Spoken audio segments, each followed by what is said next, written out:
Graça e paz, amados. Bom dia. Meus irmãos, é com grande prazer que venho essa manhã trazer uma devocional. Confesso que é um desafio para mim, me propor a trazer uma palavra para pastores ou seminaristas que têm em vista o ministério. Mas eu vou tentar compartilhar com vocês um pouquinho daquilo que o Senhor tem me feito aprender nesses 4 anos aí de ministério. E o Senhor tem nos ajudado, Posso dizer que até aqui nos ajudou o Senhor, tanto a mim quanto a Igreja Batista Reformada de Francisco Morato. Eu queria trazer um assunto, tendo em vista o quê? Primeiro, nós falamos muito como reformados sobre eleição, sobre predestinação. E quando nós pegamos Romanos, capítulo 8, versículo 9, a gente vai ver o objetivo da eleição e da predestinação, que é qual? Sermos feitos conformes à imagem de seu Filho, Cristo Jesus. Lá diz, também os predestinou para serem conformes à imagem de seu Filho. Então o objetivo da predestinação o que é? Conformar-nos à imagem de Cristo. E além disso, nós também vemos na palavra do Senhor trechos dizendo o quê? Como 1 João 2,6, falando que nós que dizemos que permanecemos nele, devemos o quê? Andar assim como ele andou. Se nós dizemos que permanecemos em Cristo, devemos andar como Cristo andou. E mais, aqueles que são ministros do Evangelho, é dito para que eles sejam como Paulo, que conclama aqueles que estão o seguindo a serem seus imitadores, assim como ele é de Cristo. Então nós temos essa relação com o Senhor Jesus Cristo, como além dele ser o nosso grande Salvador, que entregou sua vida por nós, e derramou o seu sangue para nos salvar, nós temos nele também o quê? Um grande modelo, um grande exemplo. Por quê? Porque o objetivo da santidade, o objetivo da santificação, é transformar-nos, cada um de nós, mais à semelhança de Cristo, conformar-nos mais e mais à imagem de Cristo. E a partir daí, é que eu queria tratar com vocês, ler um trecho de João, Evangelho de João, capítulo 13, para entendermos um pouquinho essa relação de imitação, de exemplo de nosso Senhor Jesus Cristo para nós, o qual devemos imitar, tendo em vista o quê? A autoridade de Cristo. Esse é o ponto. Como que eu consigo imitar alguém na sua autoridade? Então, quando nós crescemos, a gente olhou, muitos de nós moramos com o nosso pai, homem, e muitos de nós nos espelhamos em nosso pai. E nós, pelo menos aconteceu isso comigo, eu olhava para meu pai e falava assim, eu quero ser igual ao meu pai. Porque meu pai tinha o quê? Tinha autoridade. Ele tinha um certo poder em suas mãos, dentro da limitação daquilo que lhe cabia em agir. Ele tinha aquela autoridade. E aí nós vemos o quê? Que a nossa autoridade como pastores, como ministros do Evangelho de Cristo, ela está em quem? Em Cristo Jesus. Ele é não somente o nosso modelo, mas ele também é aquele que passa a sua autoridade para aqueles que se sujeitam a ele. Então eu queria ler com vocês João 13, para nós analisarmos então sobre quais aspectos está fundamentada a autoridade de Cristo. Onde ela está fundamentada? Eu queria ler rapidamente, e conforme eu for lendo, a gente já vai comentando, porque senão nós vamos gastar muito tempo. João 13, versículo 1. Ora, antes da festa da Páscoa, sabendo Jesus que era chegada a sua hora de passar desse mundo para o Pai, tendo amado os seus que estavam no mundo, amou-os até o fim. Aqui nós temos o primeiro ponto, que seria o quê? Esse capítulo 13 é o início de 5 capítulos que dizem respeito à tratativa de Jesus com os seus discípulos. Ele deixa seu ministério público, ele está ensinando as multidões, e ele faz o que agora? Ele chama seus discípulos e fala aqui, Vamos conversar aqui agora. Eu vou ensinar vocês. Eu vou orientar vocês. Vou guiar vocês. E isso foi um pouquinho antes da sua morte. Foi no momento que ele está ceando, que ele está compartilhando aquele período de tempo com os seus discípulos. Começa exatamente aqui no capítulo 13. Então ele vendo que estava chegando a sua hora de partir desse mundo para o Pai, o que ele faz? Ele chama os seus discípulos. Ele os amou. E os amou até o fim. Isso é fantástico. Porque não é, olha só aquela situação. Imagina você sabendo que está chegando o seu fim, a sua morte. Faltam poucos minutos ou até horas. Você faria o quê? Começaria a pensar, tanta coisa que eu deixei de fazer, acabar a minha vida e eu estou aqui. Jesus não. Jesus, ele pensa no quê? Ele pensa nos seus discípulos. Tendo amado os seus que estavam no mundo, amou-os até o fim do seu ministério, até o fim da sua vida, ele os amou. Isso é fantástico, irmãos, porque isso contrasta com Judas. Olha o versículo 2: durante a ceia, tendo já o diabo posto no coração de Judas Iscariotes, filho de Simão, que traísse a Jesus. O que nos leva a trair alguém? Não são os interesses próprios?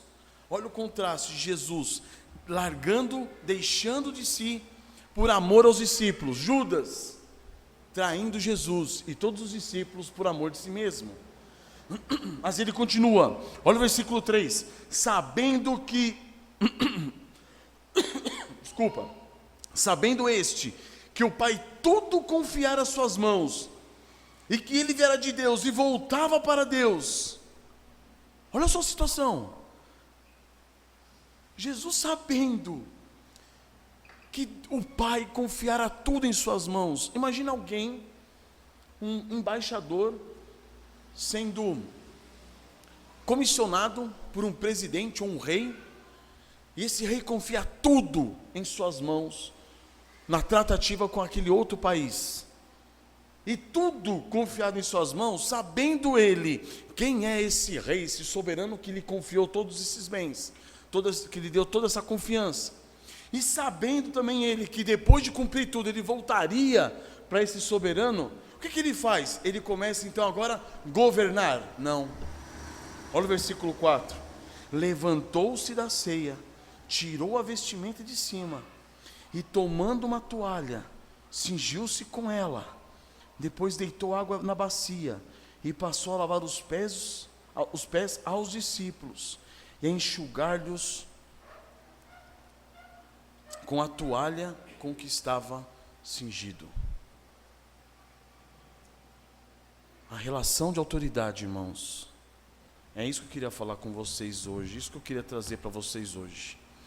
Quando nós pensamos em autoridade, quando nós pensamos em liderança, quando nós pensamos em governo, em administração, nós fazemos a ideia do quê?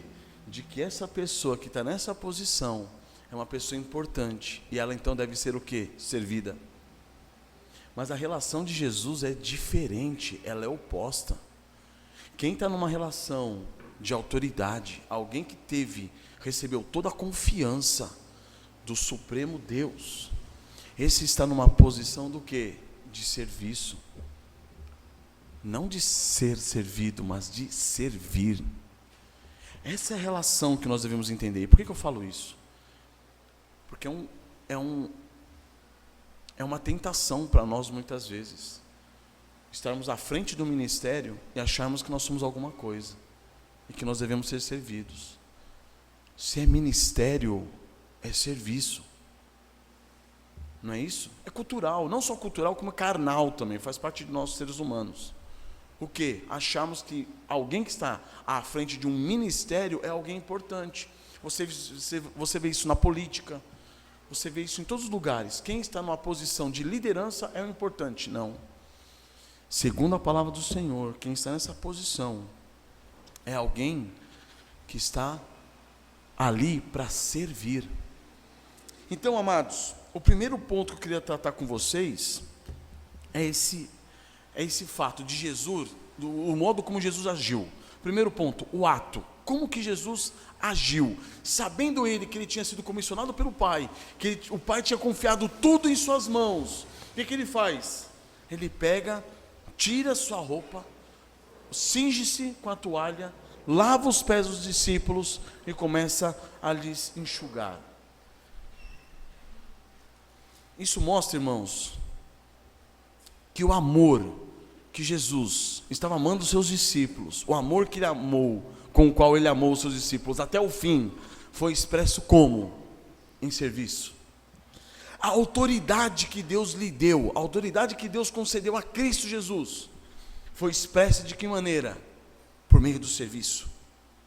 Essa posição confiada por Deus a Ele, por Deus Pai a Ele, foi expressa como? Por meio do serviço. Então, quando nós começamos a olhar para Cristo e entender o seguinte, que no aspecto de ministro do Evangelho, nós que somos hoje, ou que estamos estudando para sê-lo, nós temos o que diante de nós? Um campo gigantesco. Para quê? Para servirmos, e não para sermos servidos. Mas aí olha só que interessante, nós encontraremos problemas à nossa frente. Por quê? Porque servir, irmãos, não é simples. Não é simples servir, é complicado, é complexo. Se você for parar para analisar, olha no versículo 6. Aproximou-se, pois, de Simão Pedro, e esse lhe disse: Senhor, tu me lavas os pés a mim? Respondeu Jesus: o que eu faço não sabes agora, compreendê-lo-ás depois. Disse-lhe Pedro: nunca me lavarás os pés. Respondeu Jesus: se eu não te lavar, não tens parte comigo. Então Pedro lhe pediu: Senhor, então não somente os pés, mas também a mão e a cabeça. Declarou-lhe Jesus: quem já se banhou não necessita de lavar, senão os pés. Quanto ao mais, está tudo limpo. Ora, vós estáis limpos, mas não todos. Pois ele sabia quem era o traidor, por isso, e foi por isso que disse: nem todos estáis limpos. Então olha só, o que acontece? Quando desejamos servir, quando nós assumimos a nossa posição como ministros de Cristo e do Evangelho, e começamos a servir a igreja, o que acontece? Levantam-se muitos irmãos na igreja, muitos discípulos, muitas ovelhas do nosso rebanho, e querem nos ensinar como que nós devemos servi-los. Isso é algo comum, irmãos. Isso é algo normal. Porque esse serviço do qual Jesus fez para com os discípulos é um serviço guiado, conduzido pelo Pai. Agora, o discípulo, ele não quer se submeter, ele não quer se sujeitar. Ele quer muitas vezes ensinar para você como que você deve servi-lo. Agora, esse serviço, irmãos, é um serviço de lavar os pés. Por que lavar os pés? Jesus fala: vocês já estão limpos.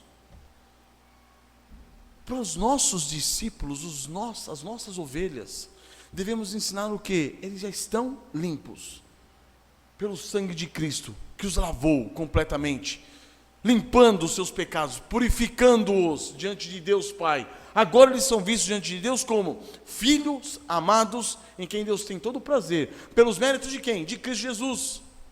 Mas os pés deles, que têm contato com esse mundo vil, os pés deles sujos, essa poeira pecaminosa do mundo, deve ser o quê? Constantemente lavada. Lavada pelo quê? Pela água da palavra, como nós vemos em João 15:3. Virem a página para vocês verem. Versículo 3. Vós já estáis limpos. João 15:3. Pela palavra que vos tenho falado. Também em Efésios 5:26 nós também temos isso, que o Senhor Jesus Cristo purificando, lavando a sua igreja pela água da palavra. Então é desse modo que nós devemos o quê? Lavar os pés daqueles que estão conosco, daqueles que estão sob nossa responsabilidade como ministros do Evangelho. E esse lavar os pés deve ser o como? De acordo com a palavra do Senhor, não do modo como o discípulo quer que seja feito. Esse é o grande desafio. Porque muitas vezes você está pastoreando e a pessoa falando para você assim, ó, eu não estou sendo pastoreado. Você está discipulando e a pessoa fala assim, pastor, eu não estou sendo discipulado. E é complicado isso. Mas a nossa responsabilidade é com quem? É com o Senhor nosso Deus. É com Ele. Então depois desse ato que Jesus exerce, lavando os pés dos seus discípulos, nós chegamos no segundo ponto, que é o quê? A lição. Jesus chega para eles no versículo 12 e diz: depois de lhes ter lavado os pés, tomou as vestes e, voltando à mesa, perguntou-lhes: compreendeis o que vos fiz? Vocês estão entendendo o que eu fiz com vocês? Jesus diz. Ele continua: vós me chamais o Mestre e o Senhor, e dizeis bem, porque eu o sou. Olha que interessante, irmãos, a relação entre o Mestre e Senhor Jesus e os seus discípulos. Aquele ato de Jesus era um ato próprio de um servo e dos servos menores da casa. Quando se recebia alguém em sua casa, a primeira coisa que se fazia era o quê? Lavar os pés da pessoa.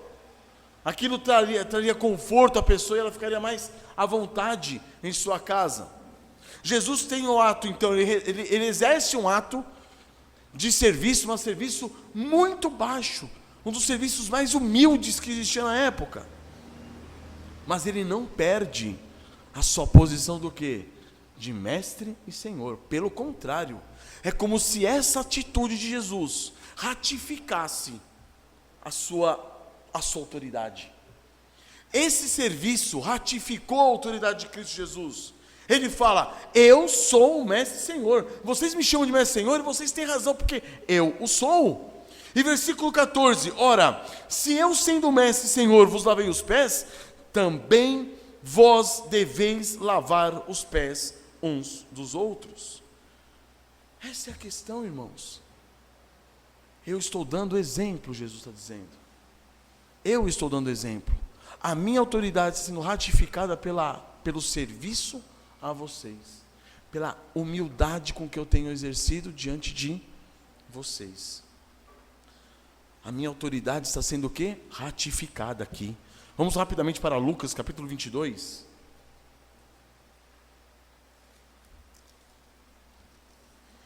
Lucas capítulo 22, versículo 24.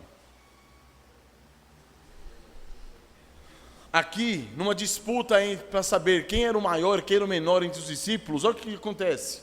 Lucas 22, 24. Suscitaram também entre si uma discussão sobre qual deles parecia ser o maior.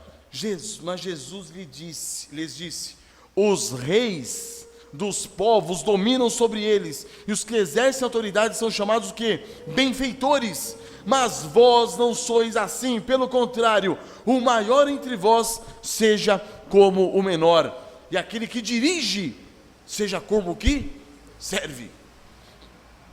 Essa é a relação, irmãos. E ele continua, versículo 7: pois qual é o maior? Quem está à mesa ou quem serve? Porventura não é quem está à mesa? Pois no meio de vós eu sou como quem serve, Jesus está falando.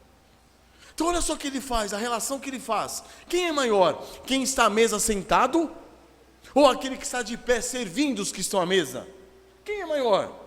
Jesus fala: eu sou como quem vos serve. Eu sou aquele que estou aqui para servir vocês. Ele mostra essa relação humana. Humanamente falando, Jesus está numa posição de inferioridade dos seus discípulos. Mas espiritualmente falando, ele estava numa posição elevada, mais elevada que os seus discípulos. Essa é a relação de autoridade, irmãos. Uma autoridade ratificada quando ele pega, tira sua roupa, cinge-se com a toalha e coloca-se para lavar os pés dos seus discípulos. Estão percebendo? Qual é a nossa relação com a nossa igreja? Qual é a nossa relação com aqueles com os quais nós estamos pastoreando? É uma relação de serviço. E a nossa autoridade, ela é ratificada quando você o quê? Serve. Não quando você é servido. Então, amados, a partir daí é que Jesus faz o quê? A tarefa de vocês agora qual é? É que vocês sigam o meu exemplo.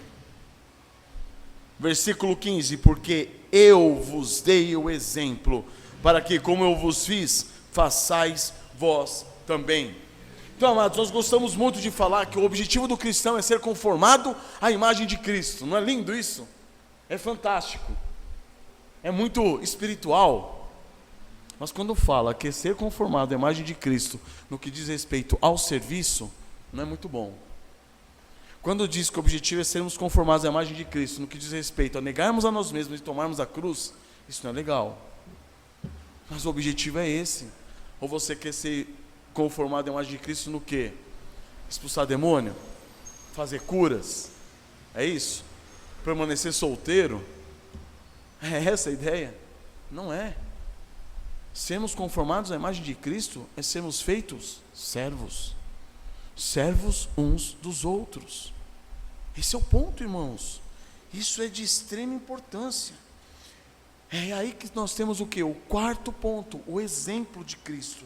O Senhor dá o exemplo. E Ele exige o quê?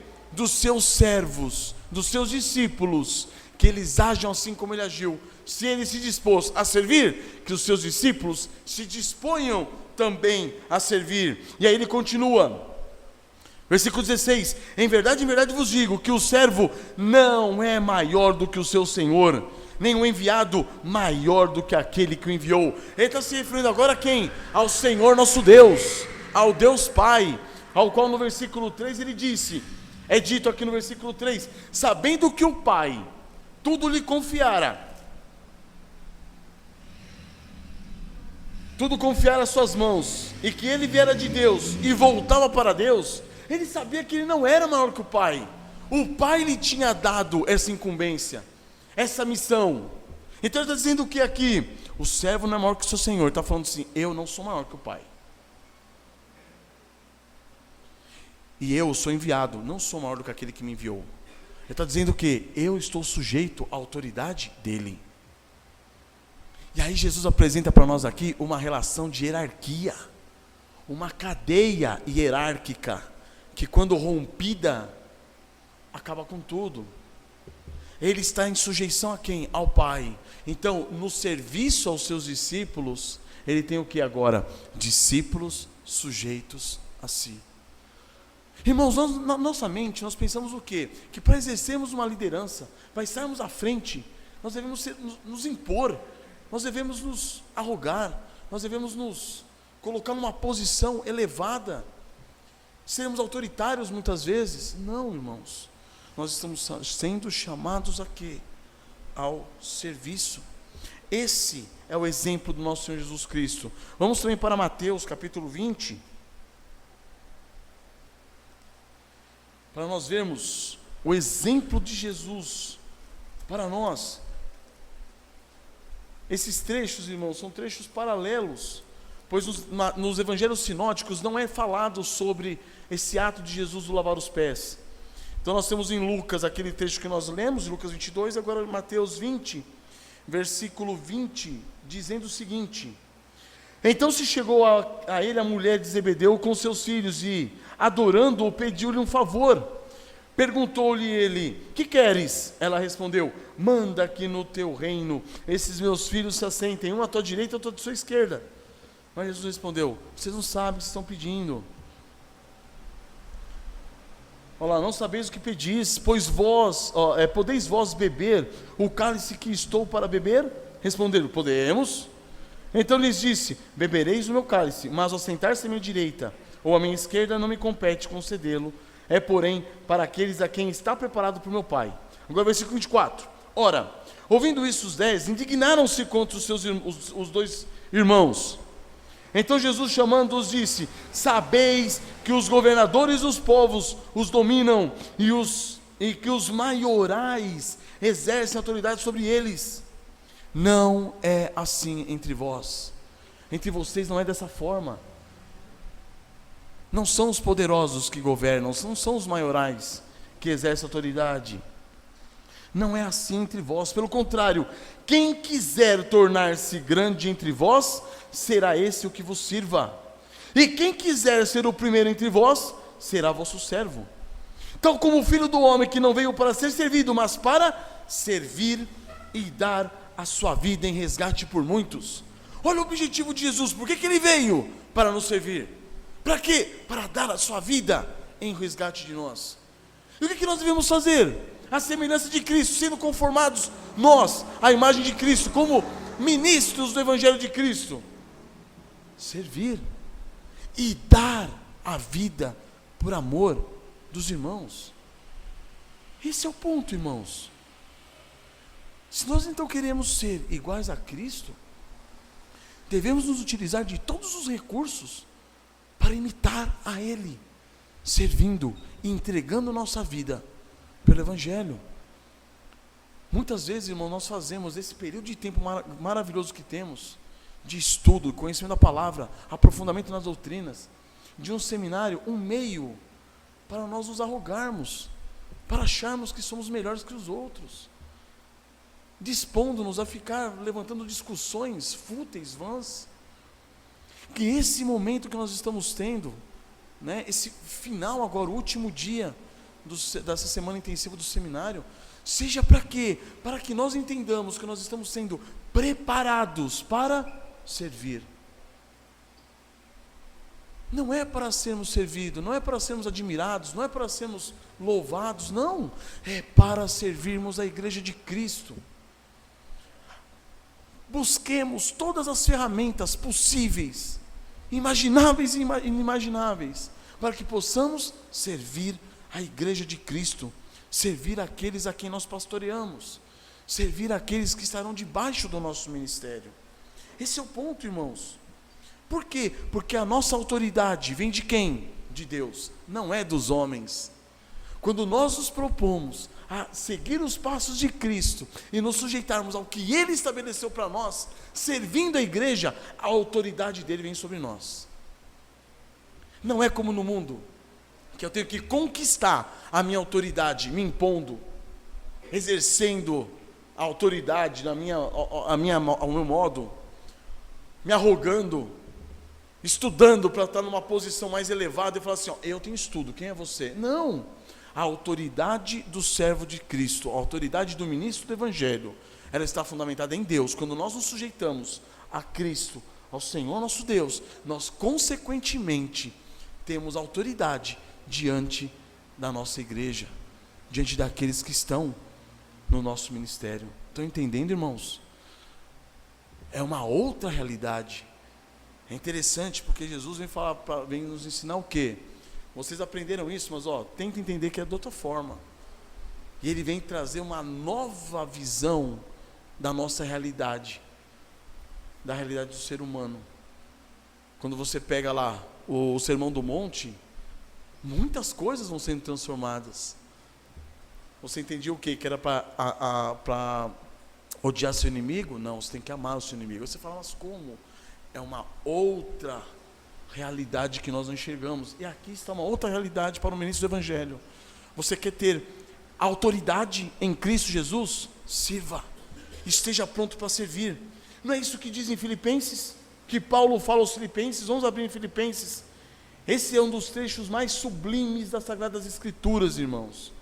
Filipenses capítulo 2, versículo 5. O que ele fala? O que Paulo diz aos Filipenses? Tenham vocês o mesmo sentimento que houve também em Cristo Jesus. Qual? Qual sentimento? Ele, sendo Deus, deixou a sua posição de divindade, deixou aquela posição gloriosa dele. Para quê? Para servir-nos. Pois ele, subsistindo em forma de Deus, não julgou como usurpação ser igual a Deus, mas tendes em tenham vocês esse mesmo sentimento, esse mesmo desejo, esse mesmo motivador. Por quê? Porque o que ele fez no versículo 7? Antes a si mesmo se esvaziou, assumindo a forma de servo, tornando-se em semelhança de homens. Quando fala tornando-se em semelhança de homens, ele se tornou igual a nós, mas numa condição de servo, ele se fez inferior a nós. Irmãos, isso é pesado demais, irmãos. Nós miseráveis pecadores, Cristo Jesus veio para nos servir.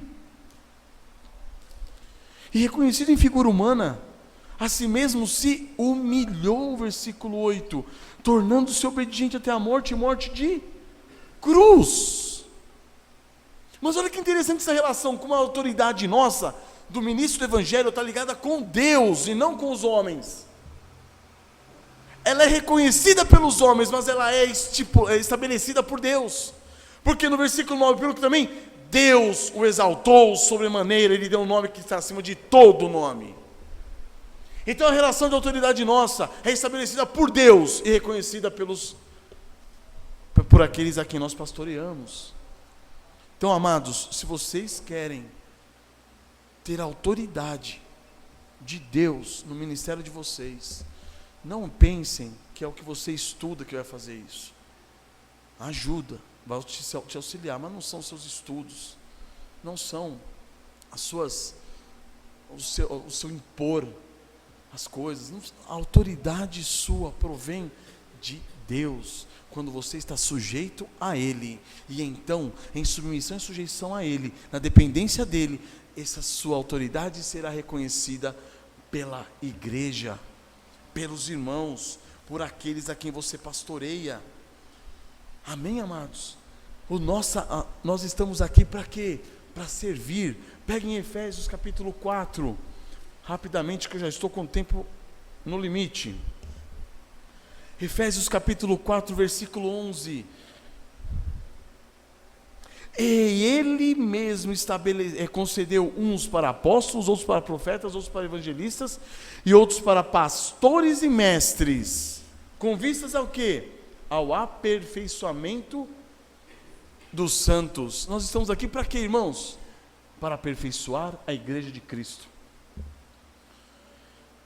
para o desempenho do seu serviço. Nós estamos aqui para quê? Para desempenhar o nosso serviço, ensinar os irmãos a desempenhar o seu serviço, porque a ordem do Senhor Jesus é: lavem os pés uns dos outros, não somente para nós lavarmos os pés das nossas ovelhas, mas também para que elas aprendam a lavar os pés umas das outras. Para quê? Para a edificação do corpo de Cristo. Nós estamos aqui num trabalho, num ministério, nós estamos aqui num serviço, edificar o corpo de Cristo, para que todos cheguemos ao quê? À unidade da fé e do pleno conhecimento do Filho de Deus. Amém, irmãos? Aí teremos que ler o trecho quase que todo, mas eu queria concluir mostrando para vocês por que Paulo então se utiliza de alguns versículos que muitas vezes nos incomodam. Abram comigo 2 Coríntios capítulo 12. Em 2 Coríntios capítulo 12, olha só o que nos é dito. 2 Coríntios capítulo 12, versículo 15. Paulo está dizendo para os discípulos, para os coríntios, e diz: eu de boa vontade me gastei, e ainda me deixarei gastar em prol da vossa alma.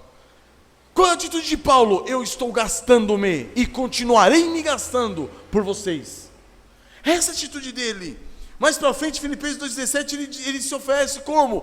Por libação sobre o sacrifício de Cristo, a serviço do quê? Da fé das suas ovelhas. Isso está em Filipenses 2,17. Em 1 Tessalonicenses 2,8, o que ele faz? Ele mostra que ele está pronto a se oferecer, não somente oferecer o evangelho, mas também a oferecer a sua própria vida em favor das suas ovelhas.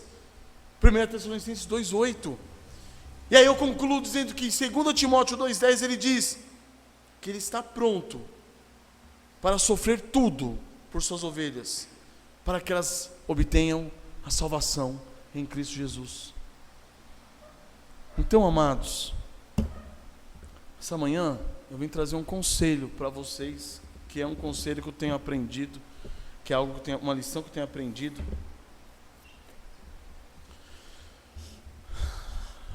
Pela misericórdia do Senhor, nós estamos aqui para quê? Para servir. E quando nós começamos, nós nos dispomos a servir nossas ovelhas, a servir nossa igreja local, e nós nos dispomos a entregar nossa vida por eles, assim como nós nos dispomos a entregar nossa vida pelas nossas esposas e filhos. Para os solteiros, estejam espertos com isso. o pastor, além de entregar a sua vida pelas ovelhas, ele também entrega a sua vida pela sua esposa e seus filhos. É desse modo que a sua autoridade é reconhecida. Não é de outra forma. Não é gritando. Não é se impondo. É dessa maneira. E é dessa maneira que nós ensinamos as nossas ovelhas a servirem umas às outras. Essa é a expressão do amor. Um pouco mais à frente, em João 13, 34, se não me engano, Jesus fala: vocês serão conhecidos como? Pelo amor de uns para com os outros. Que amor é esse? Não é um amor demagogo. É um amor serviço. É um amor sacrificial. É um amor de entrega. É assim que nós seremos reconhecidos pelo mundo, como discípulos de Cristo. Como? Pelo amor que temos uns pelos outros, pela entrega pessoal minha, pela entrega pessoal sua, pelos irmãos. Amém, irmãos? É dessa maneira, não é de outra. Amém?